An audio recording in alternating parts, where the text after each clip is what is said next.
you subtract out sleeping time, commuting time, and working time along with other commitments, most people have less than 2 hours per day to do what they actually want to do, and that might include time with their families, or giving more to charity or philanthropic causes, or even taking more vacation. And in most cases, if people do take extra time for themselves, it comes at the cost of lost income. They have to choose between income and extra time for themselves. So let's talk about time and money, and let me ask you a question to illustrate this.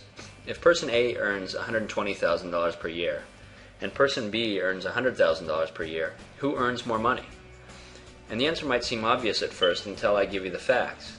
Person A works 50 hours per week, while person B works 5 hours per week.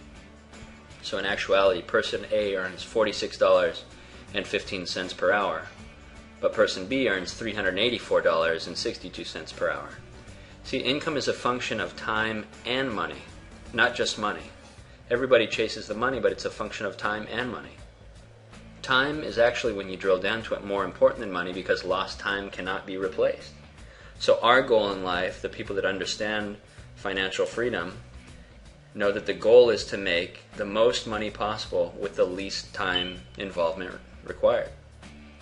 Let me give an example of that.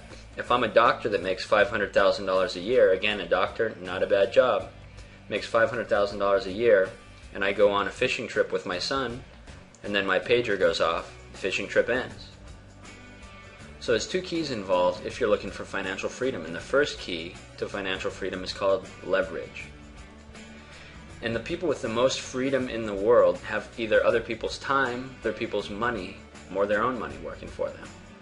They have leverage, so they don't have to work. Because it doesn't matter how motivated you are, there's no way you can work 25 hours in a day. You need to leverage something else to get more work out of the day. So the second key to financial freedom is called residual income. And with leverage, you can attain residual income.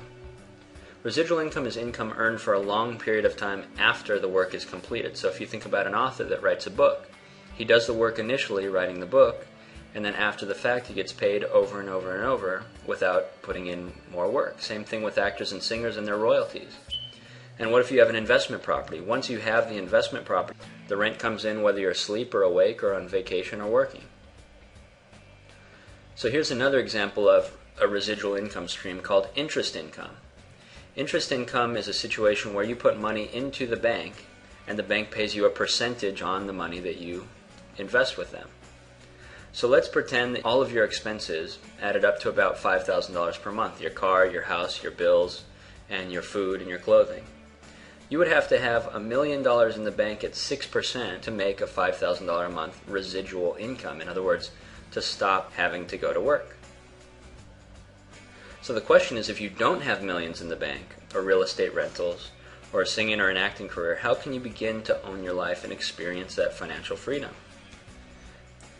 Network marketing is the best, most cost-effective option for most people interested in building a residual income producing asset. Now, I don't know how you reacted when I said network marketing, but you have to understand at this point, you probably know little about network marketing. Even if you think you're familiar, many things that you think you know are probably not completely accurate, and this is because most people in network marketing do not do it correctly or weren't trained correctly.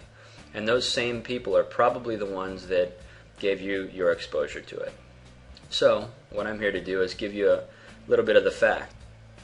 This presentation is not an attempt to convince you to do network marketing. This presentation is entirely educational, and let me explain. If you were sent here by someone to learn about these principles, please understand that it's because they feel you can benefit from the information.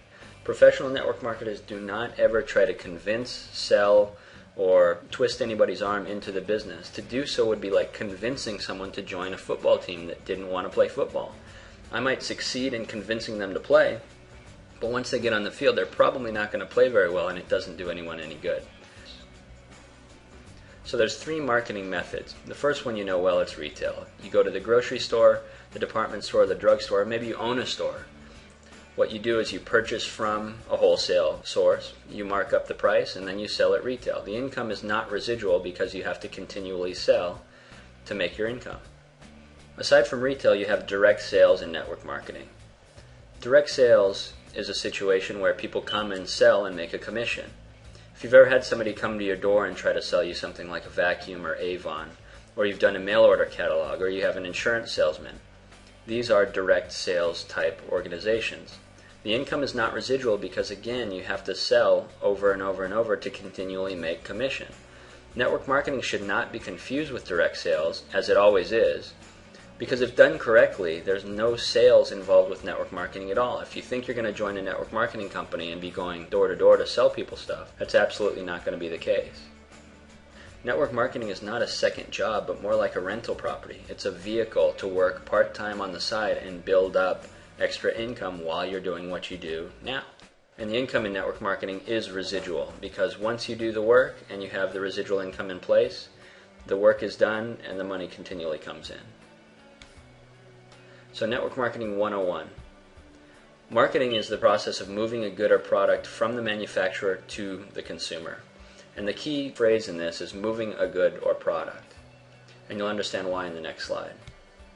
Multi-level refers to the system of compensation provided to those that market the product or service. Let's say I had a product that I wanted to move to market in the traditional space. I might contact a television station, a radio station, or somebody representing billboards or a spokesperson to market my product. And I would pay them money or compensate them for marketing my product or service. In network marketing, we simply redirect the compensation from these traditional methods to independent distributors. That's the only difference. Network marketing legality. Network marketing should not be confused with illegal pyramid sales, as again, it always is. The key distinction between network marketing and pyramid sales is a product moving to market. All reputable network marketing companies have a product with market receptivity moving into the market and are 100% legal. There are good and bad network marketing companies, don't get me wrong. You have to do your due diligence on your network marketing company. But that's no different than good and bad restaurants or anything. If you created a bad restaurant, you wouldn't swear off the restaurant industry. You would just not go back to that particular restaurant. Pyramid schemes are money games. They involve no product moving to market and should not be confused with network marketing. So to recap, the true definition of financial freedom is having enough monthly residual income, in other words, income that you don't work for, to pay all of your monthly expenses and support your lifestyle. Financial freedom means you dictate where your body goes 24 hours a day, 7 days a week, 365 days a year. And to attain this type of freedom, you must use some vehicle that utilizes leverage to earn residual income. If you don't have millions in the bank, rental property, or an acting career, network marketing is a viable way for most people to build a large residual income stream without a large investment. So let's go back to this chart that we reviewed before. Let's use the same example of $5,000 a month to cover all of your expenses. In the traditional world, how long would it take you doing your job now to save $1 million to $3 million? But in network marketing, you have the ability to part-time start working on that $5,000 a month residual income stream without affecting your current revenue. So in network marketing, a duplicable system is the heart of an organization. And what you might not have realized up until now is that you are in the middle of the system as we speak. So has your interest been piqued at all by the prospect of building a residual income producing asset on the side? If no, not an issue. Just let the person that sent you here know. They'll not be offended, and that's the end of it.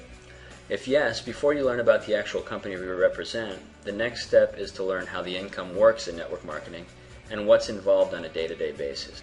So simply continue on to presentations 1 through 4. They're all about 5 minutes each and won't take much of your time. There's 10 presentations in all, but presentations 6 through 10 are more for in-depth training should you decide to join us. Thanks so much for your time, and see you on presentation.